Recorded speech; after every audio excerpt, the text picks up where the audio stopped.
मित्रों, स्वदेशी जागरण मंच पूर्वी उत्तर प्रदेश क्षेत्र ने स्वदेशी चौपाल के अंतर्गत जिस चर्चा श्रृंखला की योजना प्रारंभ की है उसका आज 12वां दिवस है।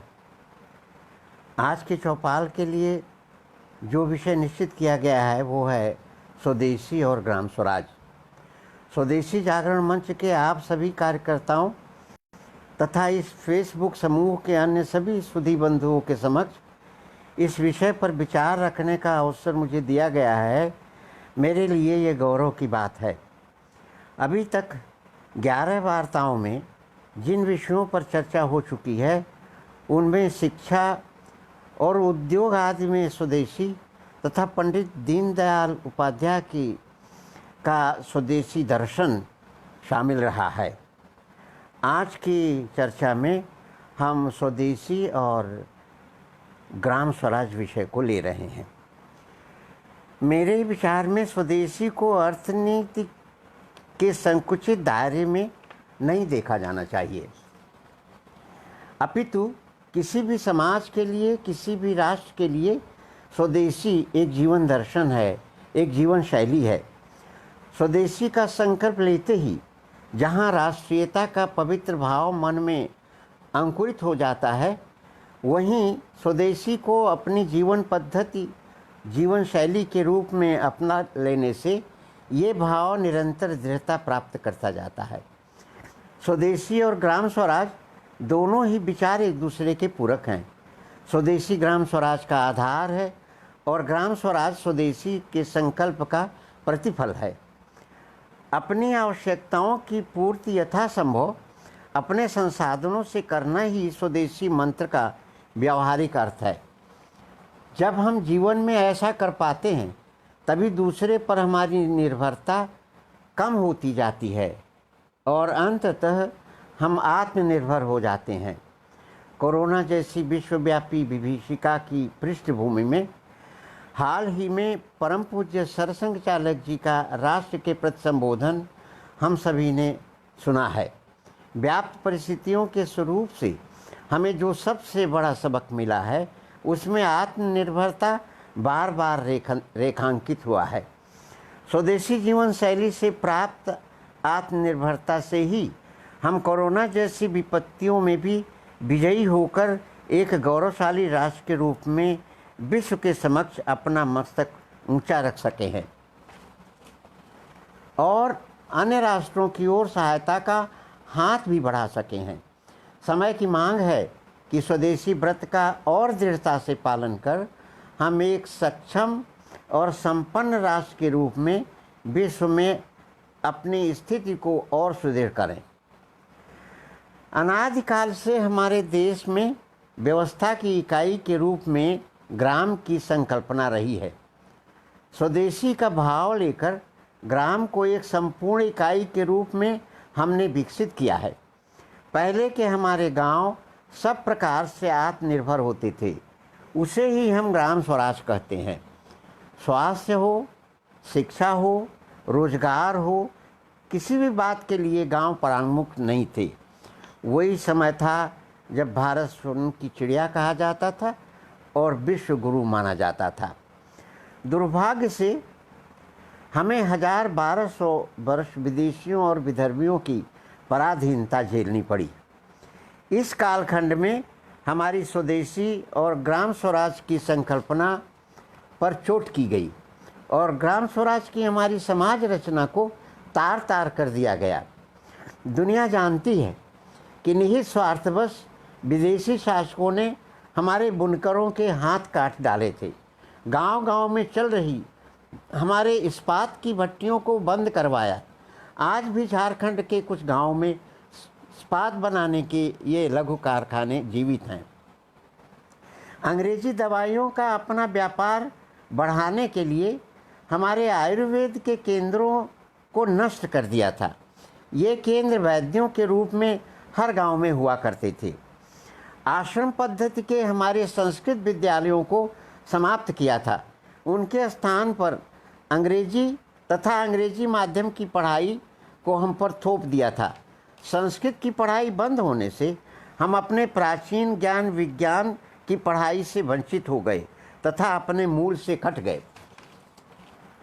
इस प्रकार शिक्षा, स्वास्थ्य तथा रोजगार तीनों क्षेत्रों में हम परामुखी हो गए। आज का हमारा स्वदेशी अभियान अभी प्रारंभ ही हुआ है। इस दिशा में हमें बहुत लंबी दूरी तय करनी है। 15 अगस्त 1947 को हमने जो आज़ादी हासिल की वो मात्र राजनैतिक आज़ादी है, जिसमें केवल हुकूमत बदली है। हमारी शेष सारी व्यवस्थाएं जैसे न्याय, शिक्षा, स्वास्थ्य तथा रोजगार वही हैं जो अंग्रेज़ों के ज़माने में थी। आज़ादी के इन 70-75 वर्षों में हम इस दिशा में कुछ भी हासिल नहीं कर सके हैं। इस प्रकार ग्राम स्वराज अभी हमारे लिए बहुत दूर की कौड़ी बना हुआ है। जब तक हम ग्राम स्वराज हासिल नहीं कर लेते, हमारे लिए स्वतंत्रता का कोई मतलब नहीं है। स्वदेशी को न पनपने देने के कारण गांव का मजदूर और किसान अभी गुलामी की जिंदगी ही जी रहा है। अभी भी उनके ऊपर पुलिस, वकील, राजनेता तथा उनके दलालों का शासन है। अभी हमें एक और आज़ादी की दरकार है, जिसमें हम पूर्ण रूप से स्वदेशी हो चुके होंगे और ग्राम स्वराज की व्यवस्था में न्याय हमारा अपना होगा, शिक्षा व्यवस्था हमारी अपनी होगी, स्वास्थ्य व्यवस्था हमारी अपनी होगी और रोजगार हमारा अपना होगा। हम सर्वथा स्वाधीन होंगे, किसी बात के लिए हम औरों का मुंह नहीं ताकेंगे। मैं स्वयं गांव में जन्मा हूँ, बचपन और तरुणाई गांव में बिताई है। ग्राम स्वराज क्या है, इसके प्रत्यक्ष दर्शन मैंने अपने बचपन में किए हैं और मेरे सामने मेरे देखते देखते वो ग्राम स्वराज हमारे गांव से लुप्त हो गया। अपने खेतों में, अपने खलिहानों में जी भर परिश्रम करने के बाद गांव का किसान मजदूर दोपहर के अवकाश में जब घर लौटता था तो किसी पक्के मकान के सामने नहीं खड़ा होता था। उसका आश्रय और उसके गाय बैलों का आश्रय किसी खेत के बीचों बीच बनी सरपत की मड़ैया होती थी। गाय बैलों को चारा पानी देकर वो नदी, कुआं अथवा सरोवर में स्नान करता था। मैंने गांव में गंगा घाट पर 10-20 किसानों को एक साथ स्नान करते देखा है। नहाते नहाते, कपड़ा पहनते पहनते वे एक दूसरे से अपनी किसानी की बातों, ज़रूरतों और हिदायतों पर चर्चा कर लेते थे। किसी सेमिनार, किसी वर्कशॉप की आवश्यकता नहीं पड़ती थी। गांव का हर व्यक्ति स्नान के बाद सूर्य भगवान को जल देता था और 5 अंजुलि जल स्वयं पीता था। उसे अपनी दिनचर्या में किसी बोतल पानी की आवश्यकता नहीं पड़ती थी। यह ग्राम स्वराज की एक झांकी है जिसका दर्शन आज दुर्लभ है। जो 5 अंजुलि जल गांव का किसान स्नान करते करते ग्रहण करता था, वो स्वदेशी था। और जो बोतल का पानी आज हमारा नौजवान अपने झोले में लिए घूमता है, वो विदेशी है। बोतल भले ही अपने देश में ही बनी हो, पर ये संकल्पना, पानी की बोतल हाथ में लेकर चलने की संकल्पना विदेशी है। ये ग्राम स्वराज की एक झांकी है जिसका दर्शन आज दुर्लभ है। यदि किसी के हल फाल में कोई दिक्कत आ गई है तो वह उसे लेकर गांव के लुहार के यहाँ पहुँच जाता था। लुहार और उसका बेटा या सहायक अपनी भट्टी और धौंकनी पर तैयार बैठा रहता था। बात बात में हल फाल दुरुस्त हो जाता था। यहाँ भी 1-2 नहीं तो 5-10 किसान तो जुटे ही रहते थे। सब एक दूसरे का कुशल क्षेम लेते थे और एक दूसरे की सहायता के लिए तत्पर रहते थे। ये ग्राम स्वराज की दूसरी झांकी है। इसका दर्शन भी आज दुर्लभ है। जो बैलों की जोड़ी किसान की शान हुआ करती थी, वो गाँव में आवारा पशुओं के नाम से मारी मारी फिर रही है। किसानों की फसल चौपट कर रही है और डंडे खा रही है। ऐसा नहीं है कि बैलों की जोड़ी किसी काम की नहीं रह गई है, पर पश्चिम के अंधानुकरण में हमने उसकी ओर से मुंह फेर लिया है। नहीं तो बैल चालित ट्रैक्टर भी बन गए हैं। बैल चालित कुट्टी मशीन, कोल्हू और पानी निकालने की मशीनें भी बन गई हैं। हम मन से जितना विदेशी बन गए हैं, वहाँ से लौटने में और पुनः स्वदेशी बनने में बहुत चिंतन की और बहुत परिश्रम की आवश्यकता है। परंतु स्वदेशी अपनाना है तो गाय को, बैल को अपनाना ही होगा। हमें ग्राम स्वराज चाहिए तो साधना करनी ही होगी। स्वदेशी चिंतन में, इस व्रत के पालन में सबसे बड़ी कठिनाई है हमारे सामने पश्चिमी जीवन शैली का आकर्षण। हमारा मन हठात उधर चला जाता है, उसे वापस लाने का उपक्रम करना कठिन लगता है। पश्चिम की भोगवादी जीवन शैली में गजब का आकर्षण है, परंतु जैसे भगवान कृष्ण ने अर्जुन से कहा था, अभ्यासेन तु कौन्तेय वैराग्येन च गृह्यते। जीवन त्यागना पड़ेगा, एक तपस्वी का जीवन बिताना पड़ेगा, पर उसका परिणाम सुखद होगा। ही भोगवादी संस्कृति को, भोगवादी जीवन शैली को अपनाया है। प्रकृति को माँ मानकर प्रकृति के साथ अनुकूलता का आचरण नहीं किया है, प्रकृति का दोहन नहीं, शोषण किया है। पेड़ काट डाले हैं, नदियों को प्रदूषित कर दिया है, धरती और आकाश सर्वत्र प्रदूषण का विष घोल दिया है। उन्होंने मानवता पर घोर अत्याचार किया है। उन्हीं के दुष्कर्मों का परिणाम होती हैं विश्वव्यापी विपदाएं। धीरे धीरे समझ में आएगा कि आज की कोरोना जैसी महाविपत्ति भी प्रकृति पर मानव के अत्याचारों का परिणाम है। ग्राम स्वराज पर चर्चा करते करते एक बात और ध्यान में आती है, वो ये कि हम बात तो गाँव की करते हैं और काम ऐसे करते हैं कि गांव का अस्तित्व ही न बचे। स्वयं मैं गांव में जन्मा, पला बढ़ा और अपने गांव के संस्कारों को लेकर विश्वविद्यालय तक पहुंचा। अब जब पलटकर अपने गांव की ओर देखने की कोशिश करता हूं, गांव के लिए कुछ करने की कोशिश करता हूं, तो पाता हूं कि विश्वविद्यालय में पढ़ाकर हम जहां पहुंचे हैं वहां और गांव के बीच एक बड़ी खाई है। इस विषय पर चिंतन करते करते मैंने एक छोटा सा लेख लिख डाला था।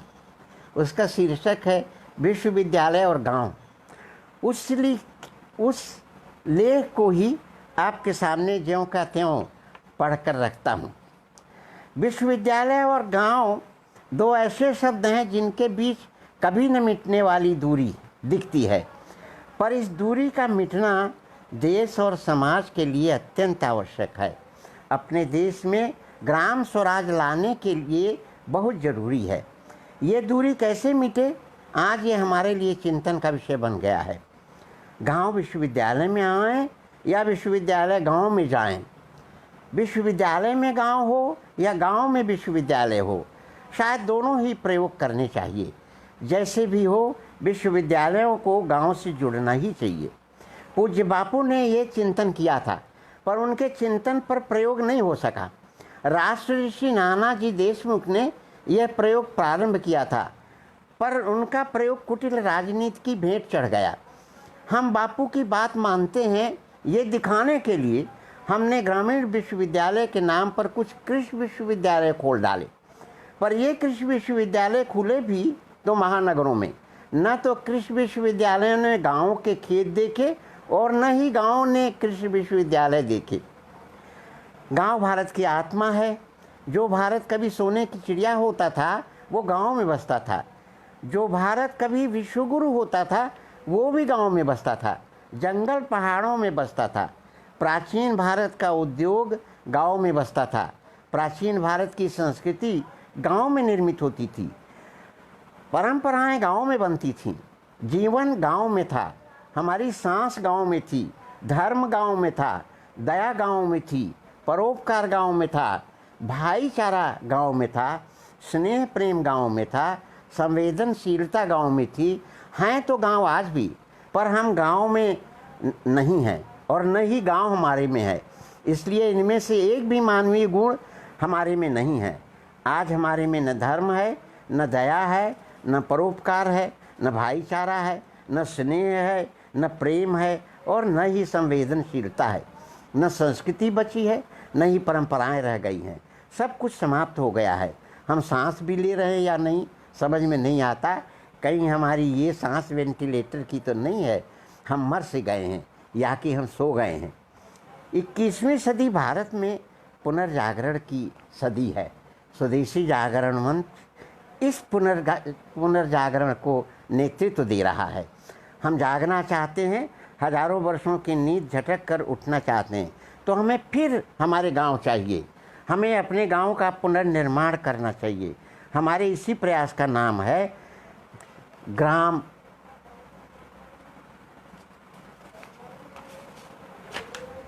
हमारे इसी प्रयास का नाम है ग्राम पुनर्जागरण।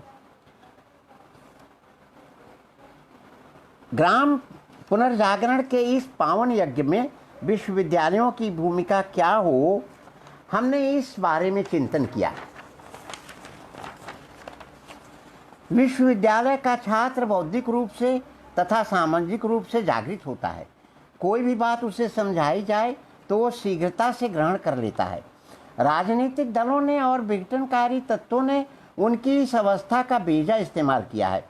महाविद्यालयों और विश्वविद्यालयों के परिसरों में राजनीतिक दलों के लहराते झंडे इस बात के प्रमाण हैं। उच्च शिक्षा के नीति निर्धारकों को इस ओर ध्यान देना होगा। हमें अपनी इस तरुण शक्ति को रचनात्मक कार्यों में लगाना होगा। भारत के पुनर्निर्माण के लिए गांव का पुनर्निर्माण आवश्यक है। कृषि, ऊर्जा, पर्यावरण एवं ग्रामीण लघु उद्योग जैसे विषयों पर चिंतन समय की मांग है। ये सभी कार्य गांव से प्रारंभ किए जाने चाहिए। इन विषयों पर गांव में काम कैसे किया जाए, ये हमारे विश्वविद्यालयों को सोचना चाहिए। उनके पाठ्यक्रमों का अनिवार्य अंग बनना चाहिए। इनके प्रायोगिक प्रशिक्षण के लिए हमारे शिक्षकों और छात्रों को गांव में जाना अनिवार्य होना चाहिए। राष्ट्रऋषि नानाजी देशमुख ने चित्रकूट में महात्मा गांधी चित्रकूट ग्रामोदय विश्वविद्यालय में ये प्रयोग किया था। कालांतर में जब राजनीतिक कारणों से उन्होंने इस विश्वविद्यालय से अपना नाता तोड़ लिया, तब समाज सेवी संस्था दीनदयाल शोध संस्थान के माध्यम से उन्होंने इस कार्य को किया। चित्रकूट के इर्द गिर्द 500 गाँव में किए गए उनके कार्य हमारे समक्ष मानक के रूप में हैं, पर विश्वविद्यालय द्वारा इस विषय को अपनाए जाने की अनिवार्यता साफ दिखाई दिखती है। इलाहाबाद जनपद के ग्रामीण विश्वविद्यालय में पूज्य नाना जी के प्रयोग को दोहराया गया। मैंने पीएचडी कोर्स वर्क के छात्रों के लिए ग्राम प्रवास को एक प्रश्न पत्र के रूप में लिया। सप्ताह में एक दिन छात्र पूर्व निर्धारित गांव में जाते, गांव के विद्यालय अथवा किसी भी सामुदायिक स्थल पर एकत्रित होते। प्रथमतः किसी विद्वान अथवा सामाजिक कार्यकर्ता द्वारा उन्हें किसी समीचीन विषय पर संबोधन मिलता। तत्पश्चात वे 5-10 के समूहों में गांव के परिवारों से जाकर मिलते। वहां उनके लिए 3 निर्देश होते। पहला, ठीक से गांव को देखना, ठीक से गांव के परिवारों को देखना, परिवारों में दादा दादी, नाना नानी, पिता माता, बहू बेटी और भाई बहन के परस्पर रिश्तों को देखना और उनसे कुछ सीखना। सीख कर आज के शहरी समाज में बह रही उल्टी धारा के बीच अपना कर्तव्य सुनिश्चित करना। दूसरा, शासन के अनेक कल्याणकारी कार्यक्रम गाँव तक कितना पहुँचे इसकी पड़ताल।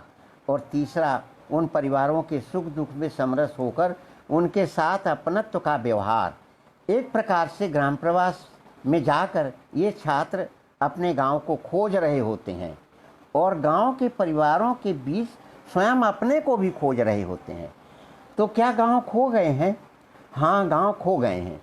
अभी तो हमने आपको बताया था कि गांव की आत्मा खो गई है, पर अब बताना चाहते हैं कि धीरे धीरे गांव का भौतिक शरीर भी खोता जा रहा है। बड़े बड़े शहर, जिन्हें हम महानगर कहते हैं, गांव को निगल रहे हैं। आप देख लीजिए, राजधानी दिल्ली ने सैकड़ों हजारों गांवों को निगल लिया है।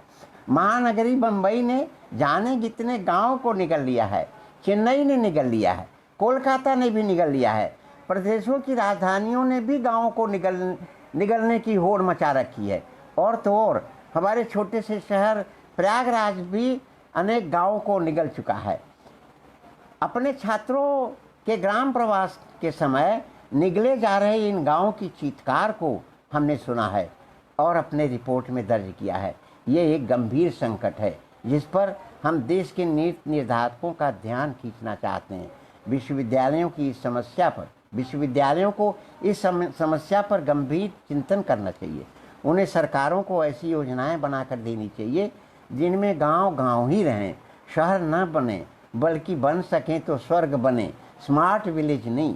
यदि ये प्रयास नहीं हुआ तो गांव बचेंगे ही नहीं। पूरा देश आज के शहरों जैसा नरक बन जाएगा। सर्वत्र प्रदूषण, अनाचार, अत्याचार और आतंक का बोलबाला हो जाएगा। जब से सरकार ने हर सांसद को एक एक गांव गोद दे दिया है और अब हर विधायक भी एक एक गांव गोद लेने का हकदार हो गया है, तब से हमारी चिंता और बढ़ गई है। इसके बदले गांव केंद्रित विकास का प्रयास होना चाहिए। हर गांव आत्मनिर्भर बने, किसी का भी मोहताज न बने, शिक्षा, स्वास्थ्य और न्याय के लिए शहर की ओर न भागे। ऐसी रचना का सुझाव विश्वविद्यालयों, महाविद्यालयों की ओर से आना चाहिए और गांवों के विद्यालयों की ओर से भी आना चाहिए। ये काम कोई कठिन नहीं है। जिस दिन विश्वविद्यालय का विद्यार्थी और शिक्षक गांव के खेतों में और खलिहानों में खड़ा नजर आएगा, देश में ग्राम स्वराज आ जाएगा। जिस दिन देश का नौजवान क्रिकेट नहीं, कबड्डी खेलेगा, ब्यूटी पार्लर नहीं, मल्लशाला में जाएगा, चीयर गर्ल से नज़र मिलाने की बजाय अपने हम उम्र से ताल ठोकेगा, देश में ग्राम स्वराज आ जाएगा। जिस दिन देश का नौजवान महिंद्रा टाटा की स्टीयरिंग पकड़ने की बजाय कंधे पर फावड़ा रखकर खेत की ओर खेत की मेड़ बनाने में गौरव का अनुभव करेगा, उस दिन देश में ग्राम स्वराज आ जाएगा।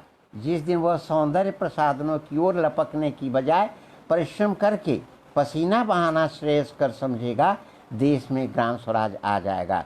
उसका ये पसीना उसके तन की और मन की भी मैल को बहा कर ले जाएगा और उसे स्वस्थ और चरित्रवान बनाकर छोड़ेगा। किंतु इसके लिए आवश्यक है कि हम अपने ऋषियों की इस सीख को हृदयंगम करें और अपनी अगली पीढ़ी को हृदयंगम कराएं। ईशावास्यमिदं सर्वं यत्किंच जगत्याम जगत तेन त्यक्तेन भुंजीथा माँ गिज़ कसिद्धनम। गाँव जब हमारे स्वर्ग बने थे तब इसी मंत्र को हृदयंगम करके बने थे। धन्यवाद। कितना होगा?